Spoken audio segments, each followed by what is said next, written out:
Pues bien, agradecemos el tiempo de espera.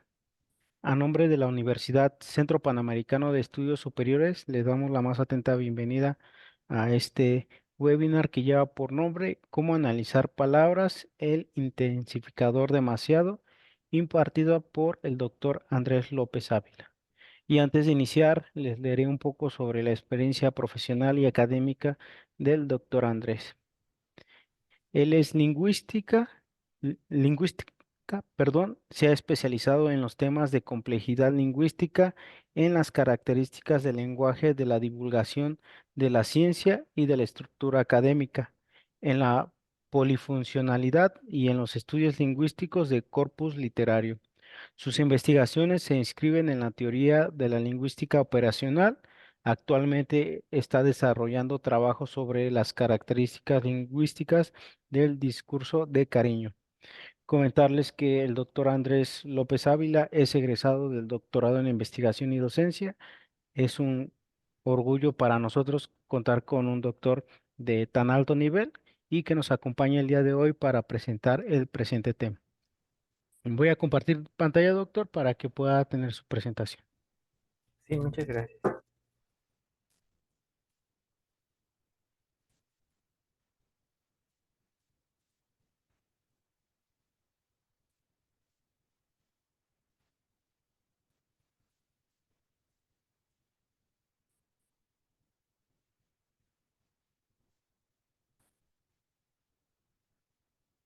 Listo, doctor, le dejo la palabra. Muchas gracias. Eh, Quiero agradecer mucho la presencia de todas las personas que aquí están conectadas. Muchas gracias. Muchas gracias también por la generosa presentación.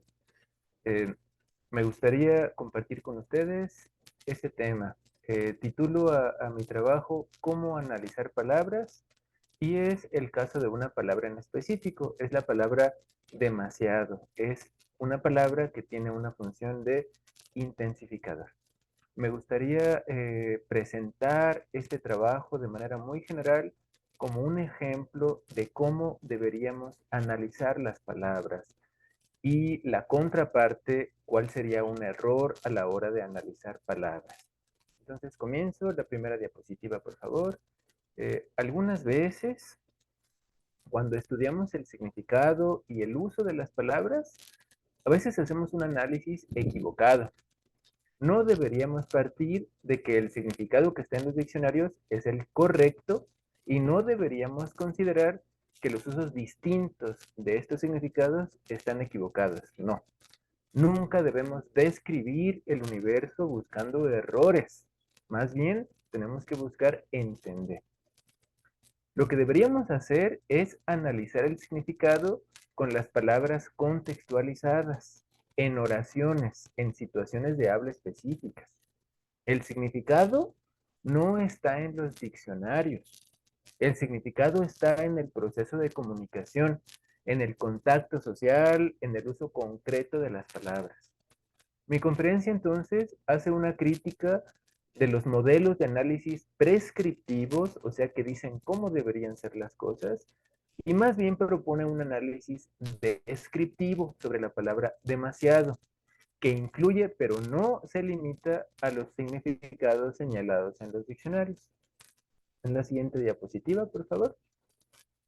El diccionario de la Real Academia de la Lengua Española dice que demasiado significa que excede el límite conveniente o aceptable, o sea, que está más allá de lo aceptable, más allá de lo conveniente, que ya sobrepasó los límites.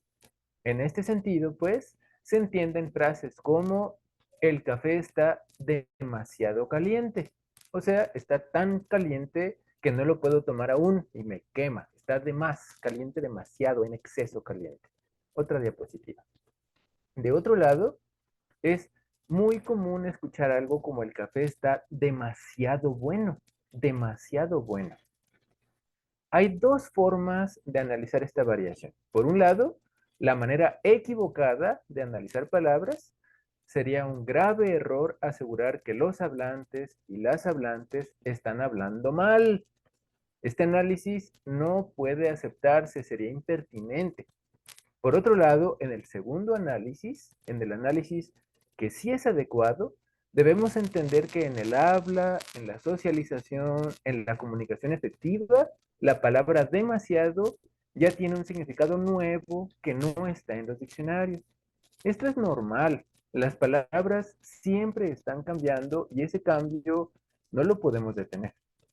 El café está demasiado bueno, no significa que está tan bueno que ya excedió de los límites de lo conveniente y que ya no me lo puedo tomar porque no soporto su sabrosura o algo así. No, significa sencillamente que está muy bueno. La palabra demasiado entonces es un intensificador. Es un uso nuevo que el diccionario de la Real Academia de la Lengua Española no recoge. Debemos reconocer los nuevos significados, tenemos que valorar la variación lingüística como riqueza cultural, no como errores. Pero es que el diccionario de la Real Academia y que la Real Academia de la Lengua Española dice no sé qué cosas y que tales escritores dicen tales cosas, es que a mí no me gusta, es que la juventud, es que las redes sociales, siempre tenemos este tipo de prejuicios, de opiniones. No, no importan estas opiniones. El hecho de que a alguien no le guste algo no significa que eso esté mal lingüísticamente. No importan las opiniones en este sentido. Y las recomendaciones de la Real Academia de la Lengua Española son opiniones en muchos casos. Así que no nos importa la opinión de la Real Academia de la Lengua Española para analizar palabras, en este caso la palabra demasiado. La siguiente diapositiva, por favor. Algunas veces sobrevaloramos la importancia de la Real Academia de la Lengua Española. En el universo de comunicación, no todo es lenguaje. Transmitimos información con señales, con gestos, con regalos, con abrazos. O sea, es la parte no lingüística de la comunicación. Una parte pequeña de la comunicación sí es lingüística. O sea, se vale del idioma, pues. Y de esta partecita que nos quedó de la lingüística, tenemos comunicación hablada y comunicación escrita. Usamos palabras habladas todo el tiempo y muy poquito escribimos. Por cada palabra que escribimos, pronunciamos 1001 palabras habladas. Y de estas poquitas palabras escritas que usamos, una cantidad muy mínima, casi nada, es académica y formal, pues solamente en este ámbito absolutamente mínimo del universo comunicativo vale la pena escuchar las recomendaciones de la RAE. Fuera de ahí está el mundo, están las palabras vivas. Otra diapositiva. La Real Academia de la Lengua Española entonces no está ahí para decirnos qué palabras están bien y qué palabras están mal. No, de ninguna manera. La finalidad de la Real Academia de la Lengua Española es otra hoy. La RAE prácticamente se inventó un idioma nuevo, un dialecto en específico nuevo, artificial, al que llamamos español estándar. Pero lo hizo para que nos podamos comunicar efectivamente, a pesar de variantes individuales, incluso en otros países, en situaciones académicas de formalidad, y no hizo esta variante para que destruyamos la riqueza cultural que significan los dialectos naturales y las palabras vivas. Otra diapositiva. Una de estas palabras vivas que está corriendo y creciendo y viviendo feliz fuera de la cárcel de los diccionarios es la palabra demasiado. Es conveniente, en primer lugar, hacer algunas notas, creo que de corte etimológico, para entender el origen de la palabra. A partir del sustantivo demasía, con el prefijo ado, se forma demasiado. Demasía, a su vez, viene del adjetivo del pronombre indefinido de más. Sobre esta palabra de más, se pueden proponer dos puntos de partida. La primera sugiere que esta partícula es una construcción de la preposición de y del adverbio más, tan sencillo. La segunda sugeriría que viene de la locución latina de magis, que significa lo mismo, en exceso, pues, ¿no? El diccionario de la Real Academia de la Lengua Española ofrece 11 acepciones para la palabra demasiado. 11 significados dice que tiene. Esto es demasiado, son demasiadas definiciones. ¿Podemos verle en la otra diapositiva, por favor? las primeras definiciones. La primera es en número, cantidad o intensidad excesivos, o sea, en exceso. La segunda, ante nombres contables en singular, empleados como no contables, denota valoración apreciativa de personas o cosas, o número excesivo de ellas. O sea, también lo mismo, excesivo. La tercera definición, que habla o dice con libertad lo que siente. Esa está muy rara, esa ya no se usa. En este sentido, Andrés es un demasiado, sería algo parecido a Andrés habla o dice con libertad lo que siente. Este uso es muy distinto de las otras definiciones y prácticamente ya no existe. La cuarta definición, una cantidad excesiva. En quinto lugar, demasiadas personas, o sea, hay un exceso de personas. Otra diapositiva, por favor. En la definición 6, una cantidad excesiva de algo. Como vemos, se están repitiendo las definiciones. En todos los casos es excesivo, que hay de más, que hay en exceso, que ya sobrepasó el número. En 7, demasiadas cosas es lo mismo. En 8, excesivamente lo mismo. En 9, con una intensidad que excede el límite conveniente o aceptable, lo mismo, es exceso. 10, con excesiva frecuencia. 11, un tiempo excesivo. Entonces, de estas 11 definiciones del diccionario, la verdad es que tenemos dos. Podemos ver en la siguiente diapositiva, por favor. Podemos ver que, en principio, vale la pena criticar la configuración de los significados de la Real Academia, porque confunde situaciones de uso con significados distintos. En este sentido, pues, no hay 11 significados. Esencialmente hay dos nociones. Uno, que es excesivo, que excede el límite de lo conveniente o aceptable. En otras palabras, pues, tiene una valoración negativa. La segunda definición, muy rara, que habla o dice con libertad lo que siente. Este segundo significado tiene una naturaleza semántica del todo distinta, por lo que en esta conferencia no lo analizo. Eso ya cayó en desuso. Por añadidura, en el corpus no encontré muestras de este uso. Andrés es demasiado, repito, sería algo como Andrés dice con libertad lo que siente.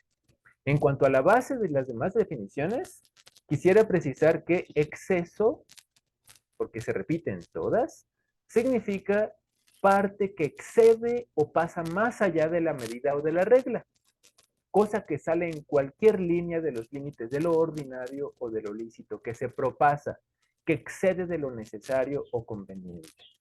A partir de lo anterior, entonces, podríamos aventurarnos a decir que no es posible atribuirle a un enunciado en el que participe la palabra demasiado un valor positivo. Siempre tiene carga negativa, pues. ¿Sí? Siempre el texto estaría asociado a una calificación negativa.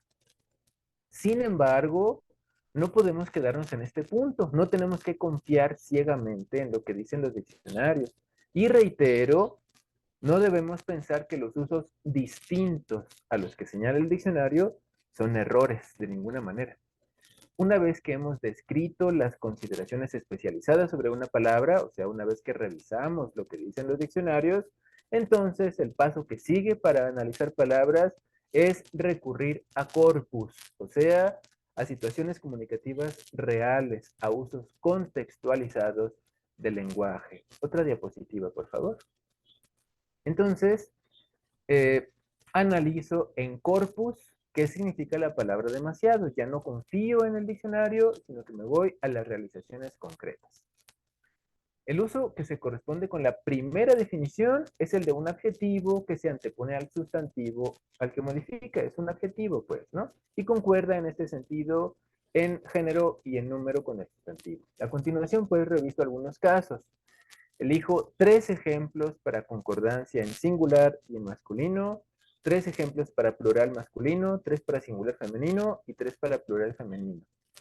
En la medida de lo posible, intento tener 3 ámbitos de análisis. Por un lado, un texto viejito, un texto antiguo, de al menos 100 años. En segundo lugar, un texto escritural, o sea, de formalidad. Y en tercer lugar, un texto de corte oral, coloquial. Entonces son las tres grandes zonas en donde analizo los ejemplos. En la siguiente diapositiva, por favor, ya podemos empezar a ver algunos ejemplos. Repito, tenemos ejemplos muy viejitos, ejemplos escriturales de alta formalidad y ejemplos de oralidad.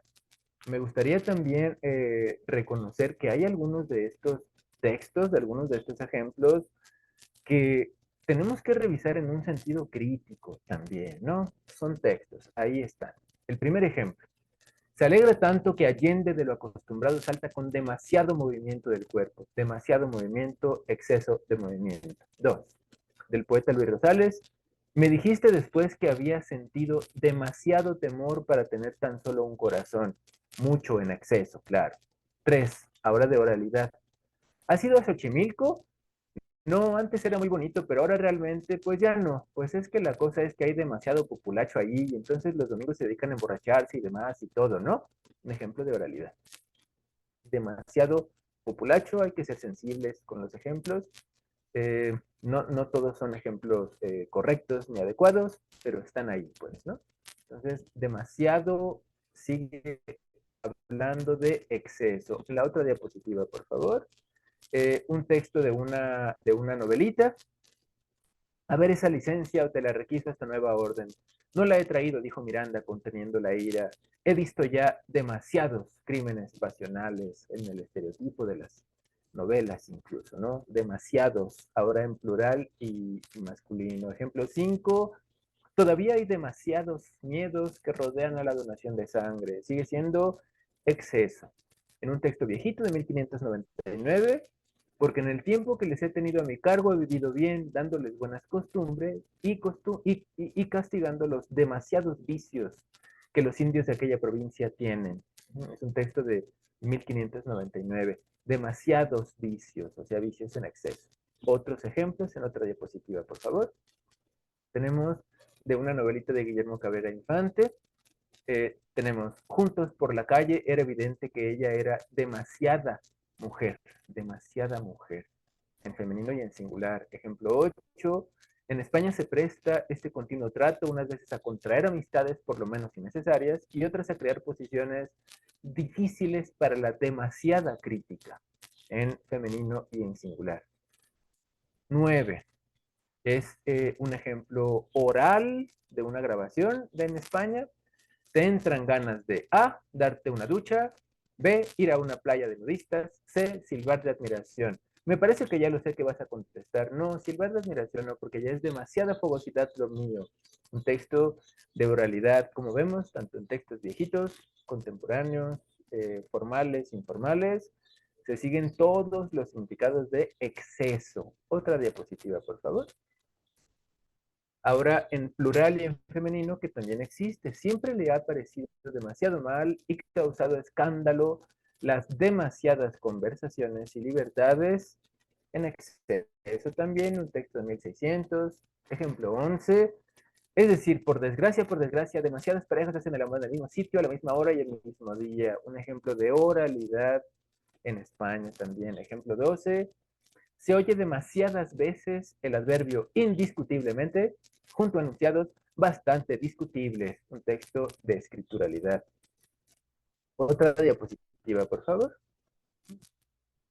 La RAE sostiene que este adjetivo siempre se antepone al sustantivo, al que modifica, siempre va antes. Pues, sin embargo, por los casos estudiados, sí podemos mencionar que indiscutiblemente en algún momento de la historia de la lengua se utilizó como adjetivo pospuesto, es decir, después del sustantivo, no antes. Como prueba, este ejemplo de 1500, el verano vemos que nos aqueja con calor demasiado. Esto ya no se usa. Siempre en la lengua actual creo que tendríamos sobre todo demasiado calor, no calor demasiado. O 14, un texto de 1300. Tan gran mal es el haber demasiado, haber en el sentido de tener, de poseer, como la pobreza demasiada. Entonces tenemos otra vez el adjetivo pospuesto. En la práctica actual de la lengua, ya sea oral, escritural, este uso es prenominal exclusivamente. Se ha preferido una utilización en la cual la intención comunicativa no es aportar información léxica sobre el sustantivo, sino dar nuestra valoración sobre el sustantivo. Por eso se pone antes. Otra diapositiva, por favor. Ahora hago un análisis de demasiado no como adjetivo, sino como adverbio. En este sentido, no tiene variación de género ni de número.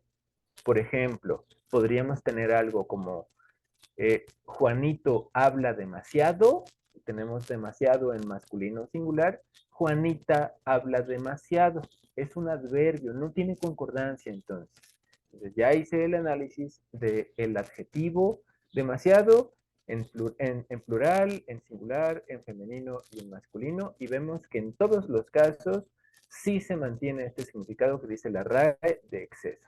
Ahora lo analizo como adverbio, a ver si cambia. Siguiendo como análisis, pues, el adverbio. En ejemplo 15 tenemos, tenía los ojos demasiado claros para jugar al escondite y demasiado quietos, casi celestes, para poder quedarse sola. De un poema, es un texto escritural. 16. El doctor Hurtado es un hombre inteligente. A veces pienso, demasiado inteligente para los intereses del país. Es un texto de prensa. En 17, de una novela también. Hay que leer sensiblemente estos ejemplos. Dice en la novela, no muchacha, no hay tal sacrificio. Tu novio es un muchacho discreto que te tratará con tino y delicadeza. Además, como todos, será maestro. Tú no te pongas demasiado tonta. Hay que tratar sensiblemente estos ejemplos porque algunos tienen un sesgo machista muy cruel, ¿no? Entonces hay que tratarlos con sensibilidad. Vemos que el significado se mantiene. 18. Pero no estaba escrito que Rosselli dirigiera por largo tiempo, solo un año después fue muerto por agentes de la CIA. Es evidente que sabía demasiado. Otra diapositiva, por favor. Es evidente que el significado propuesto por la RAE sí se mantiene en todos los casos. O sea, en todos estos casos se mantiene un valor, entre comillas, negativo. Hasta aquí, entonces, la RAE tiene razón. Hasta aquí sí. Pasamos la diapositiva. Y de pronto tenemos unos usos conflictivos. Conflictivos para la RAE, porque la RAE dice que significa una cosa y cuando cambia el significado, ya dice la RAE, es conflictivo el uso. En vez de decir, a mí me falla mi diccionario y no describo los usos contemporáneos de la lengua, la RAE empieza a decir que el problema está en la lengua. Bueno, revisemos ahora un par de ejemplos que han causado conflicto a algunas personas investigadoras, conflicto porque no quieren abrir los ojos a la realidad, a los cambios significativos que tienen las palabras ahora. 3 casos son más bien orales y uno de los ejemplos es muy escritural, muy formal, pues de principios del siglo XIX. Ejemplo 19. En una entrevista en Costa Rica dice alguien, el fútbol me gusta demasiado, creo. Espero que nunca se acabe, es una sensación maravillosa ser futbolista.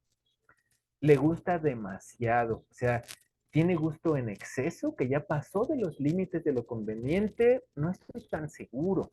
Ejemplo 20. Venezuela me encanta su país y le tengo pánico, porque allá se come demasiado rico. Y otra vez nos preguntamos, ¿qué significa esto? ¿Es pues que es tan deliciosa la comida que ya me hace mal? O sea, que ya sobrepasó los límites de lo conveniente. No, creo que está generándose un significado distinto. 21.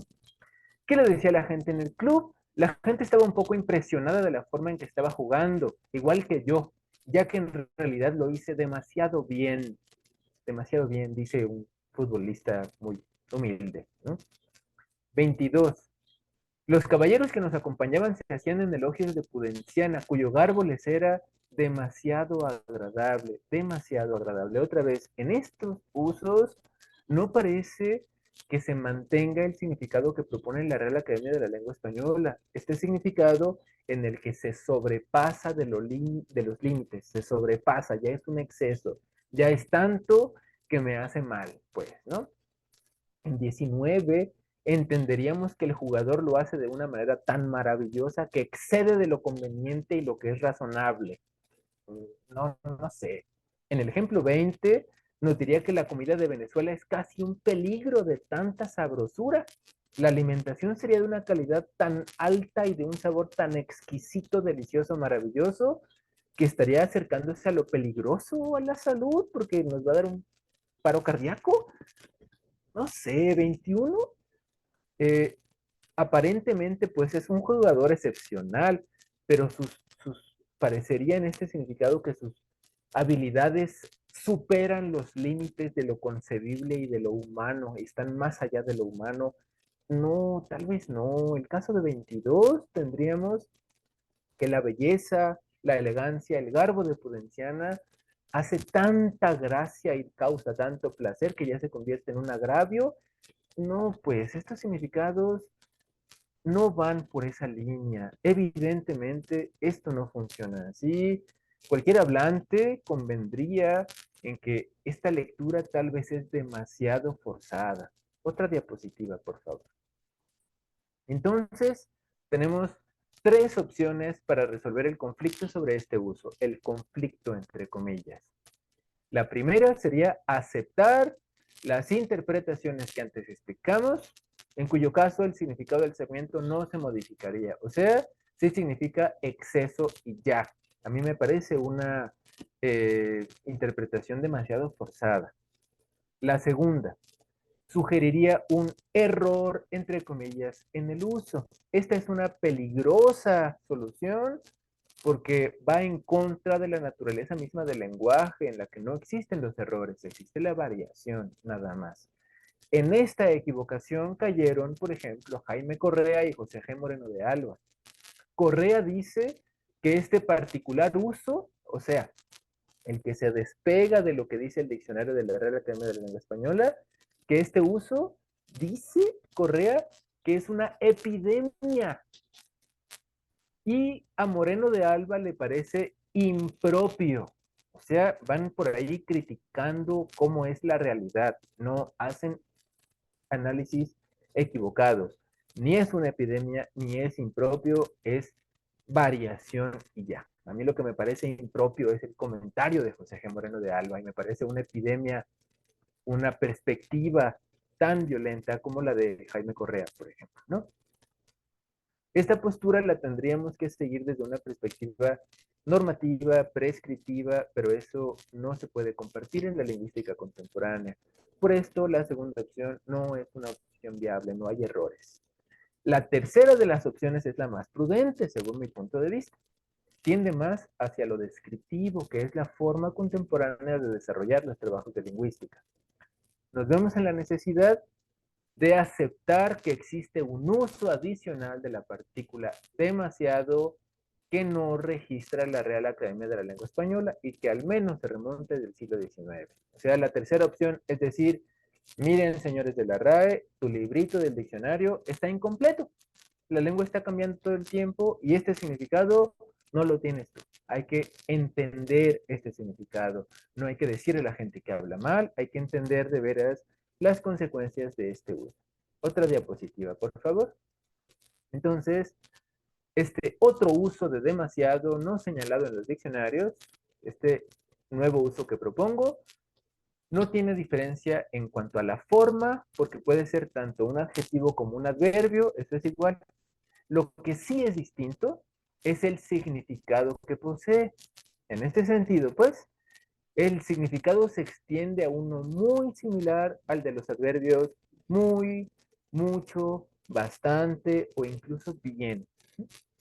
La expresión la pizza está demasiado buena no significaría que resulta intolerable, que ya excedió, pues, sino que es todavía más que la pizza está muy buena. Tenemos la pizza está muy buena y si queremos hacer más énfasis, decimos la pizza está demasiado buena. Algo que sí he escuchado, decirle a un mesero, a una mesera, demasiadas gracias, no sería un reclamo, no tendría algo negativo, sino que sería algo todavía más enfático que muchas gracias. Demasiado, entonces, puede expresar un grado superlativo. Es decir, en los intensificadores tenemos algo como el café está muy rico, está bastante rico, está riquísimo, y después tenemos está demasiado rico. Se agregó un escaloncito más a esta posibilidad de intensificación de las palabras. No tiene en este caso un valor negativo. Jugué muy bien, sería algo muy parecido a jugué demasiado bien.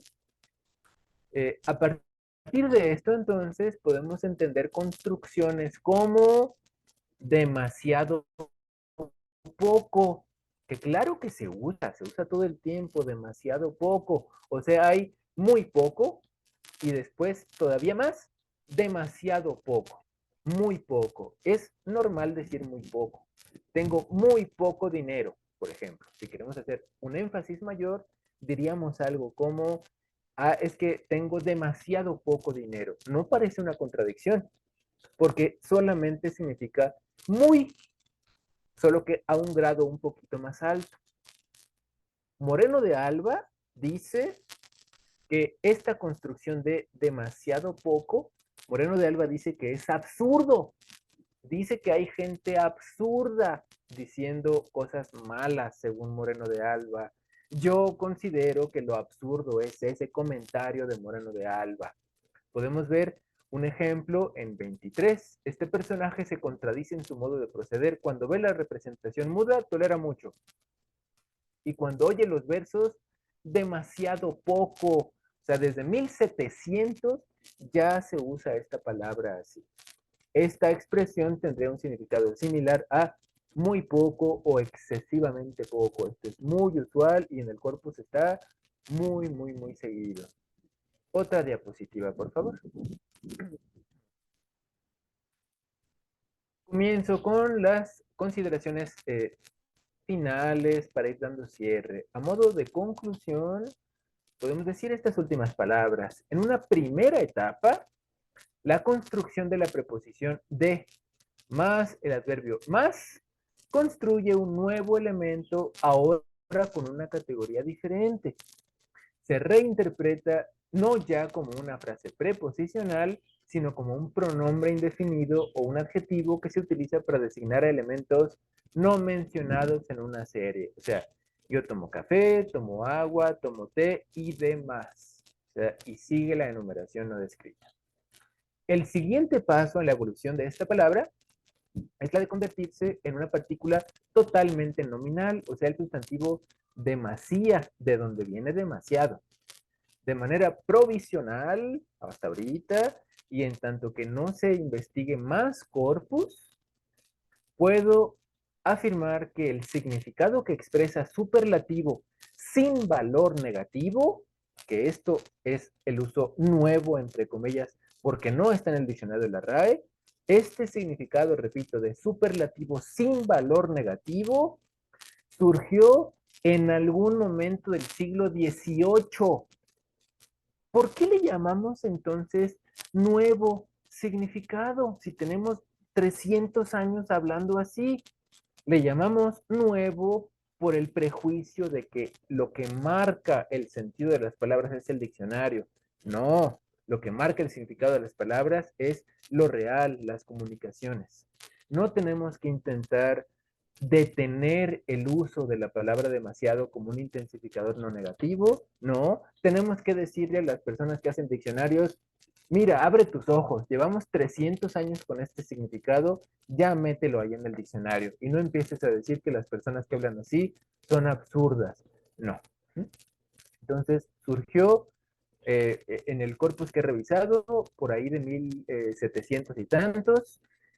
Tendría que revisar bastante más corpus para encontrar el origen exacto de la palabra. Yo sospecho que habrá sido alrededor de los 1700. No tengo hasta ahora ejemplos anteriores, pero tenemos pues 300 años con este uso nuevo, entre comillas.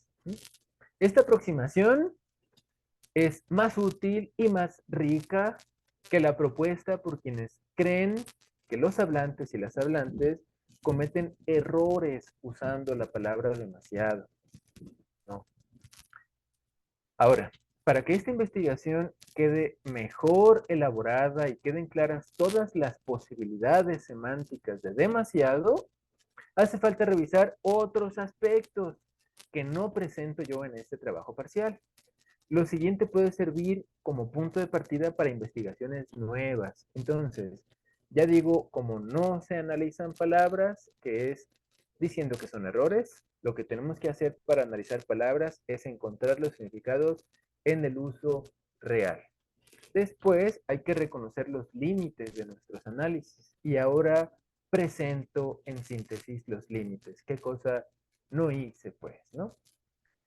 Ya mencioné que no se tomó en cuenta la definición de la RAE 2, esta de hablar o decir con libertad lo que sientes.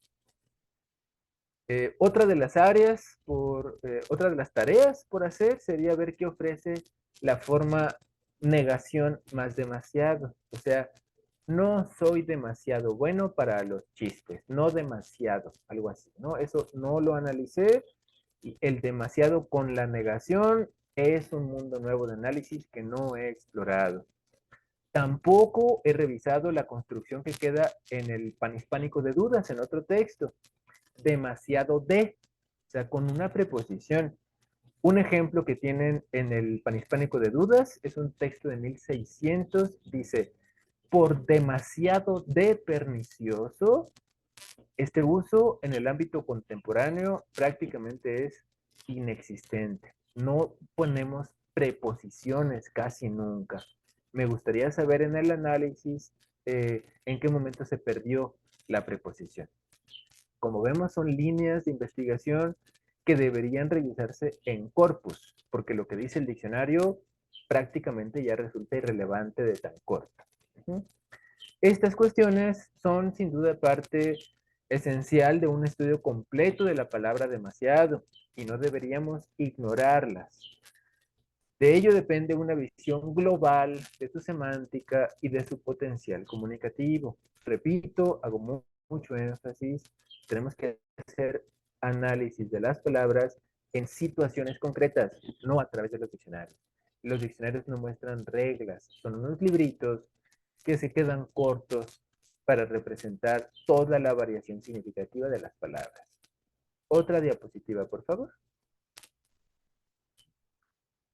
Eh, Recordemos, con esto voy a hacer cierre a mi presentación, recordemos que los significados de las palabras están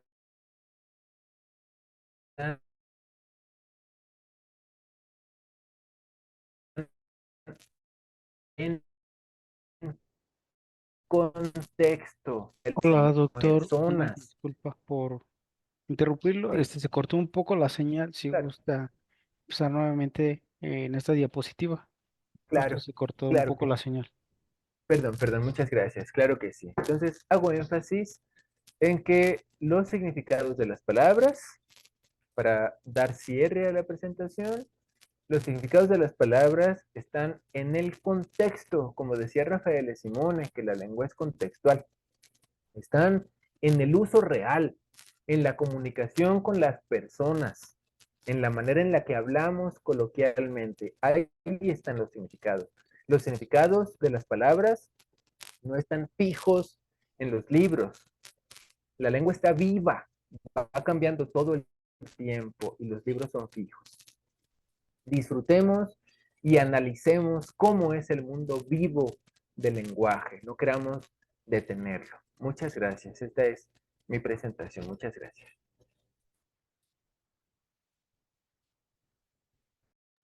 Muchas gracias por su participación, doctor Andrés. Es un gusto contar con, bueno, conocer toda esta investigación que realizó.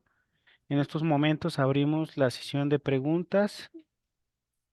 Si gustan dejarnos a través del chat las preguntas, dudas, inquietudes que tengan sobre el tema que nos acaba de presentar el doctor Andrés, favor de colocarlas en el chat o en el apartado de preguntas y respuestas, o bien colocarlo o levantar la mano para darles acceso al micrófono y puedan formular su pregunta al doctor Andrés.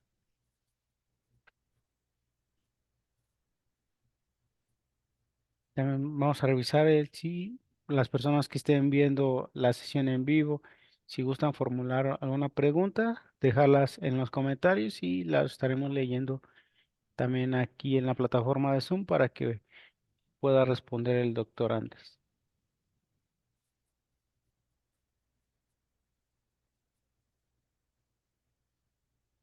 Doctor Andrés, si gusta mencionar algo por el momento en lo que la audiencia nos pueda dejar alguna pregunta o duda que tenga sobre su tema. Sí, muchas gracias. Por cierto, creo que Ernesto Cruz Arteaga, creo que tiene la manita levantada, si no me equivoco, por si quiere hacer alguna pregunta. Perdón, ¿quién comentó, doctor? Que no alcancé a escuchar. Ernesto Cruz Arteaga, aquí veo una notificación que ha levantado la mano, no sé si, no sé. Ah, sí, hace una pregunta en el chat. ¿Cuál es la función del diccionario actualmente? Es una pregunta muy, muy interesante. Creo que hay varias líneas y varias funciones de los diccionarios. Eh, por un lado, creo que no es la función fijar los significados correctos e incorrectos. Esa no es la función de los diccionarios. Los diccionarios no están ahí para decir qué palabras están bien y qué palabras están mal. Los diccionarios, creo yo, que cumplen una función ligeramente diferente. Representan los significados vivos en un contexto histórico y geográfico específico. Entonces podemos pensar en algo como un diccionario de palabras mexicanas del siglo XXI. Y es un poco una muestra representativa de cómo se hablaba en ese momento. Y así tenemos muestras representativas de diccionarios de otros países o de otras épocas. Son muestrarios de cómo se habla, son muestrarios de las palabras que se utilizan en lo cotidiano, pues. También es un poco un monumento de cómo antes se ha hablado, pero es un poco raro pensar que la lengua está siempre cambiando y los diccionarios están fijos. Entonces los diccionarios tienen que someterse siempre a correcciones, a modificaciones, a adaptaciones, a un proceso de actualización. No dicen que está bien y que está mal, nos muestran cómo se hablaba en cierto contexto específico. Y tenemos por ahí en línea, a través de los recursos que propone la Real Academia de la Lengua Española, tenemos una herramienta preciosa que, si no me equivoco, se llama Nuevo Tesoro Lexicográfico, algo parecido a esto, que es un diccionario de diccionarios. Por ejemplo, si tenemos algo como, no sé, cantar, metemos la palabra cantar en el diccionario y nos va a decir usar la voz de manera estética, musical, etcétera, etcétera, ¿no? Si metemos esa palabra en el diccionario de diccionarios, lo que nos muestra es todos los diccionarios históricos de la lengua española. Entonces sabemos qué significaba cantar y cómo se usaba, siglo XVI, siglo XVII, siglo XVIII, siglo XIX, etcétera, hasta hoy. Son pequeños muestrarios, pero no están fijos. Es una excelente, excelente pregunta esa, porque la finalidad creo que se ha confundido. No dice, no debería decir los diccionarios qué está bien y qué está mal, de ninguna manera. Gracias por la respuesta, doctor Andrés. Diana Campos pregunta, doctor, con el planteamiento expuesto, entonces la RAE simplemente es un referente y no una guía del correcto lenguaje. Exactamente, sí. La RAE está allí para analizar cómo funciona el lenguaje. No está ahí para decirnos qué está bien y qué está mal. A mí me gusta hacer una metáfora para explicar un poco el funcionamiento de la RAE. Imaginemos que tenemos un conjunto de personas que se dedican a eh, hacer concursos de bellezas de gatos, por ejemplo, ¿no? Entonces, es una institución que se creó para validar y para hacer cositas de los gatos porque les gustan los gatos. Evidentemente, esta organización no inventó a los gatos.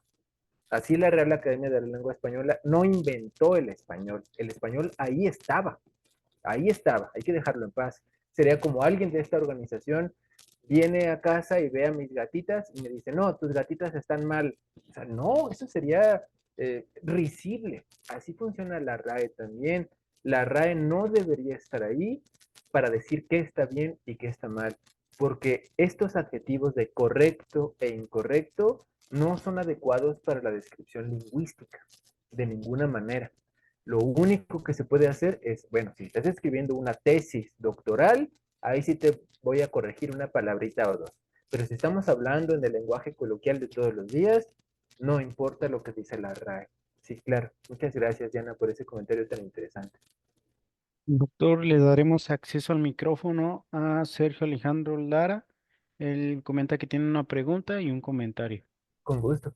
Sí, Sergio Alejandro, tienes acceso al Buenas micrófono. tardes a todas las personas que están conectadas en este interesantísimo webinar.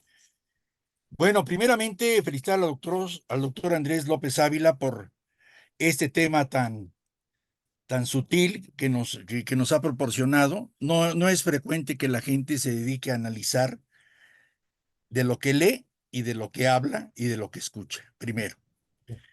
Nos abre un horizonte muy amplio de que efectivamente las definiciones que tienen los diccionarios tienen un valor contextual e histórico. Por lo tanto, no podemos avalar que ese es el mejor uso, aunque podemos hacer referencia, ¿no? Decir, en tal tiempo surgió y desde ese entonces se habla así. Indudablemente que el uso, de alguna manera, es el que va marcando la pauta de cómo se van usando algunas cosas. Voy a poner un ejemplo, cuando menos es el caso de México. El caso de México. De unos años para acá, para decir estupendo, sensacional, excelente, increíble, entre otras cosas, la gente dice brutal, brutal, ¿no? Cuando nos vamos a la definición de brutalidad, pues es carente de raciocinio, carente de expresión salvaje, etcétera. Y referido más a cuestión o bien de unos animales, o bien de algo impactante, ¿no? Se vino el cerro encima, ¿no? Así, bueno.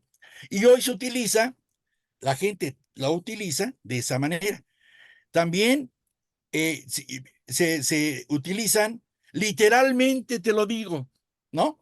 O sea, como una serie no sé si es cliché, doctor, no sé si es querer introducir un uso, pues que al menos en la general, habiendo tanta riqueza de vocabulario, ahí sí, si a mí me dicen, vas a usar brutal, no, porque mira, puede ser excelente, impactante, increíble, etcétera, etcétera, ¿no?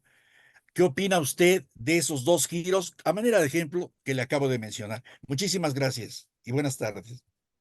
Muchas gracias por los ejemplos tan bonitos. Eh, por un lado, esto de brutal. Ciertamente brutal antes significaba otra cosa, pero la lengua de uso, la lengua viva, no responde a usos viejitos, digámoslo así. Entonces, hay dos formas de analizar esta palabra brutal. La primera sería una forma inadecuada de hacer análisis lingüístico. Inadecuada, sería erróneo.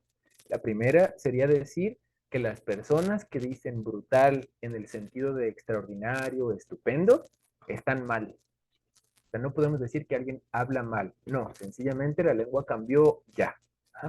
Entonces, ese análisis sería un análisis no adecuado, digámoslo así.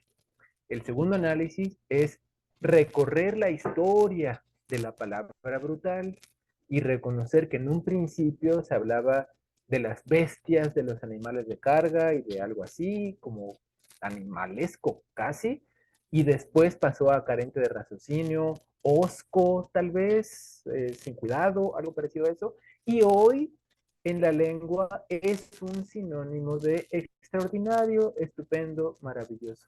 Cambió el significado, cambió. Ahora eso es lo que tenemos. Esa es nuestra realidad. Tenemos que entender la realidad. No tenemos que intentar frenar el cambio. Por otra parte, la palabra literal fue en realidad utilizado en un principio como un marcador. Yo podía decir algo como, es que me dolía tanto que me desmayé. Y si quiero hacer más énfasis aún, digo algo como, me dolía tanto que literal me desmayé. Y es como una pausa, es una cesura, es, si me permiten la metáfora, como hablar en mayúsculas, como ponerle unas florituras a las palabras, como digo, me dolía tanto que literal, y entonces en esa pausa es, pónganme atención porque lo que viene es muy importante. Es un énfasis pragmático. Esto comunicativamente funciona perfecto y se entiende perfectamente bien. Ese fue el primer uso de la palabra literal, como un marcador enfático. Después cambió el significado, cambió y ahora literal significa una cosa diferente. Significa metafóricamente, significa pues lo que antes era su antónimo. Y alguien puede decir algo como, es que literal se murió de la risa. Y es, no, literalmente no. ¿Cómo analizamos esa variación? No tenemos que decir que están hablando mal las personas, eso no. Tenemos que entender el uso contemporáneo y hacer un recorrido de la palabra literal. En un primer momento era con un significado denotativo, después pasó a significar un énfasis pragmático, después pasó a significar algo metafóricamente, que no necesariamente es literal, o sea, literal ya no significa solamente literal, ahora también significa metafóricamente. Es un uso vivo, no lo podemos detener. Las palabras son como las nubes, o sea, están ahí, las vemos, participamos de ellas, las disfrutamos y si nos gustan o no nos gustan, no las podemos detener. Son más grandes que nosotros mismos, que nosotras mismas. Los cambios siguen y la RAE no debería estar impidiendo ese cambio, porque el cambio es un proceso natural. Entonces son dos ejemplos magníficos eh, que vale la pena estudiar desde una perspectiva contemporánea desde la lingüística. Estoy seguro que estudios especializados de estas dos palabras tan interesantes no va a haber. Lo que va a haber son algunas opiniones como esta está mal y esta también está mal. No, hay que entenderla, hay que entender los estudios contemporáneos. Está estupenda este par de ejemplos, es muy bueno. Lo llevo en mis notas para una investigación futura. Son muy bonitos ejemplos. Muchas gracias. Gracias, doctor Andrés. Tenemos dos preguntas más, una que, bueno, son similares por parte de Delmi Janet Uh -huh. y Ernesto Cruz. Delmi Uh -huh. comenta lo que señala en su última diapositiva, aplica también al lenguaje mal llamado inclusivo. ¿Qué opina al respecto?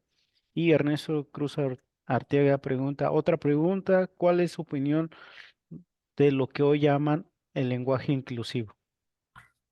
Sí, sobre el lenguaje inclusivo, la verdad es que es un tema lastimosamente controversial, porque creo que no debería ser controversial un esfuerzo para encontrar equidad social. O sea, lamentablemente es controversial en algunos círculos.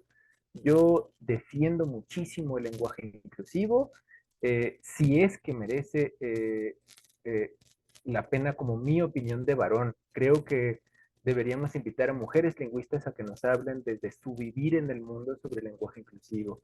Creo yo que el fenómeno del lenguaje inclusivo tampoco se puede detener. Ni se puede detener, ni se debe detener. Se tiene que entender, se tienen que entender las causas sociales, políticas y éticas. Creo que esta discusión es más grande que la discusión lingüística.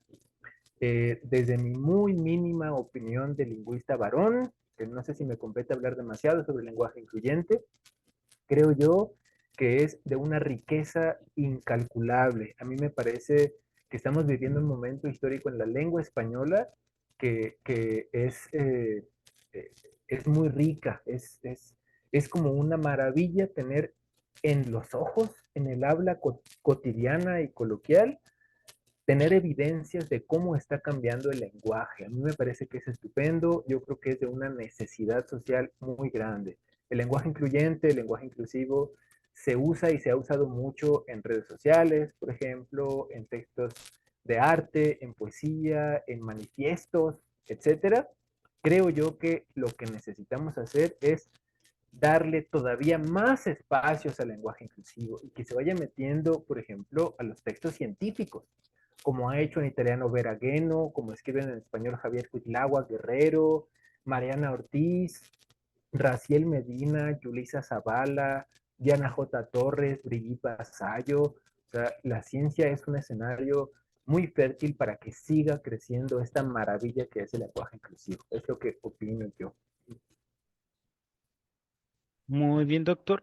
Muchas gracias por la respuesta. Yo creo con esta última pregunta que realiza Lambertis Belisario, cerraremos la sesión de preguntas por cuestiones de tiempo. No sé si también se puedan comunicar a través de su correo electrónico por si Claro. tienen alguna duda o inquietud más sobre el tema. Lambertis Belisario pregunta, ¿en qué medida la labor de la Real Academia Española en la regulación y promoción perdón, se me movió un poco, en promoción del idioma español puede influir en la diversidad lingüística y cultural de los países de habla hispana? Sí, lamentablemente se ha confundido la finalidad de la Real Academia de la Lengua Española y creo que con pena sí reconozco que se ha regulado, no debería ser una finalidad, deberíamos valorar y entender la variación lingüística, la diversidad lingüística hispánica. Es decir, las diferentes formas de hablar español. Yo hablo mi español mexicano, clase media, centro del país, etcétera, pero hay 1000 formas de hablar español, hay 1000 dialectos de español, todos igualmente válidos. Ahora, creo que también ha habido un poco una carrera política con esto y ha sido un ejercicio de dominio lingüístico. Lamentablemente, esta finalidad de la Real Academia de la Lengua Española se confundió y llevó a la desaparición de muchas lenguas originarias en toda América Latina y prácticamente es una historia parecida con las lenguas imperiales alrededor del mundo. Entonces, creo que tendríamos que sensibilizarnos con el papel real de la Real Academia de la Lengua Española para poder promover la cultura hispánica, que me parece que es una finalidad muy loable, y promover y proteger la diversidad lingüística.